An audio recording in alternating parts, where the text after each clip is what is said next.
एक संत और उनका शिष्य मनु एक बार जंगल में यात्रा कर रहे थे। चलते चलते रात हो गई और संत मनु से कहते हैं, अरे मनु, जरा आसपास ध्यान देना। अगर कोई घर दिखे तो आज रात वहीं विश्राम कर लेंगे, रात हो चली है। और वे विश्राम के लिए किसी जगह की तलाश करने लगे। थोड़ी देर बाद उन्हें एक छोटी सी झोपड़ी दिखी, जहां एक गरीब किसान हरिया अपनी पत्नी और 2 बच्चों के साथ रहता था। संत और मनु ने उस किसान के घर रात बिताने का निश्चय किया। अरे कोई है क्या? हम आज रात यहाँ रुक सकते हैं? क्यों नहीं महाराज, आप इसे अपना ही घर समझिए, आप यहाँ रुक सकते हैं। सुनो, कुछ खाने पीने की व्यवस्था करो, हमारे घर में महाराज आए हैं। किसान ने अपनी गरीबी के बावजूद अतिथि सत्कार किया और उनको भोजन और सोने के लिए चटाई दी। बातों ही बातों में संत ने किसान से पूछा, अरे हरिया, तुम अपने जीवन यापन के लिए क्या करते हो? हरिया ने कहा, मेरे पास सिर्फ एक गाय है जिसका दूध बेचकर मैं घर का खर्च चलाता हूँ। पास में थोड़ी सी बंजर जमीन भी है, पर वो किसी काम की नहीं। लेकिन किसान आलसी था और मेहनत करने की बजाय गाय के दूध पर ही निर्भर था। संत और मनु ने उस हरिया के घर रात बिताई। रात के समय जब सब सो गए तब संत ने अपने शिष्य मनु से कहा, अरे मनु, जाओ हरिया की गाय को खोलकर जंगल में भगा दो। मनु ने बड़े ही आश्चर्य से अपने गुरु को देखा और मन ही मन सोचा, हे भगवान, मैंने कैसे इंसान को अपना गुरु बना लिया, जिस गरीब ने हमें अपने घर में आश्रय दिया, भोजन दिया और जिसकी जीविका का एकमात्र साधन वो गाय है, उस गाय को ये भगाने की बात कर रहे हैं। मुझसे क्या भूल हुई जो मैंने ऐसे इंसान को अपना गुरु बना लिया।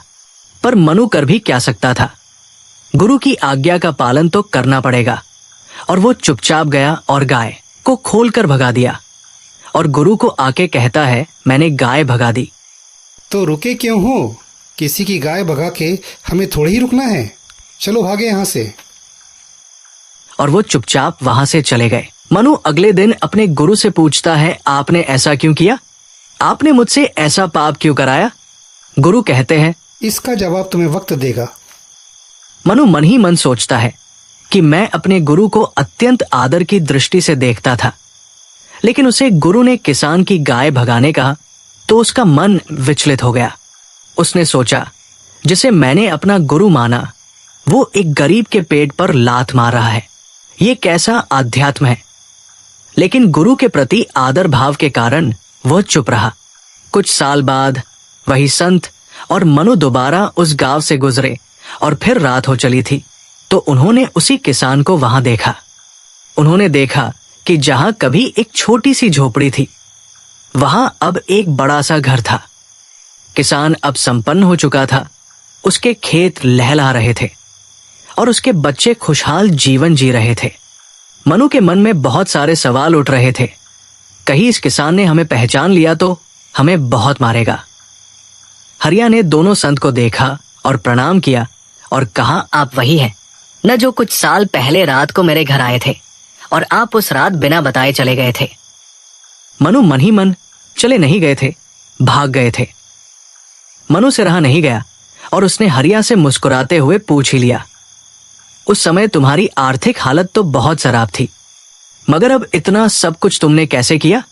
किसान ने कहा, जिस रात आप लोग बिना बताए चले गए थे और अगले दिन मैंने जब अपनी गाय को देखा तो वो वहां नहीं थी, वो गायब हो गई थी। मनु मन ही मन गायब नहीं हुई थी, मैंने भगा दी थी। तो मैं बहुत दुखी हुआ। मेरे जीवन की एकमात्र सहारा वो गाय चली गई थी, लेकिन अब मेरे पास और कोई और चारा नहीं था। मैंने अपनी बंजर जमीन पर मेहनत शुरू की, मिट्टी को जोता, बीज बोए और फसल उगाने की जी जान से कोशिश की। धीरे धीरे मेरी जमीन उपजाऊ हो गई और मेरी मेहनत रंग लाई। मेरी गाय के गायब होने के बाद मैंने मजबूरी में मेहनत की और वही मेरी सफलता की चाबी बन गई। अगर वो गाय न भागती तो शायद मैं आज भी आलसी ही बना रहता और कभी संपन्न नहीं बन पाता। ये सुनकर मनु की आंखें भर आई। वो तुरंत अपने गुरु के चरणों में गिर पड़ा और बोला, गुरुदेव, अब मुझे समझ आया कि आपने उस दिन ऐसा क्यों किया। आपने गाय भगाकर उस किसान की जिंदगी बदल दी। आपने जो किया वही उसकी भलाई के लिए था। न जाने मैं आपके बारे में क्या क्या सोच रहा था। इस कहानी की सीख, कभी कभी जीवन की असली प्रगति तभी होती है जब हम अपनी गाय, अपने कंफर्ट जोन को छोड़कर मेहनत की राह अपनाते हैं। जो चीज हमें आरामदायक आलस्य में फंसा कर रखे, उसे छोड़कर हम अपनी असली क्षमता को पहचान सकते हैं। तो सोचिए, आपकी गाय क्या है और क्या समय आ गया है उसे भगाने का। मेहनत का कोई विकल्प नहीं है और सच्ची सफलता के बीज सिर्फ परिश्रम की जमीन पर ही उगते हैं। अगर आपको हमारा कंटेंट पसंद आया हो तो चैनल को लाइक करें, सब्सक्राइब करें और नए वीडियो की जानकारी के लिए नोटिफिकेशन बेल दबाना ना भूलें।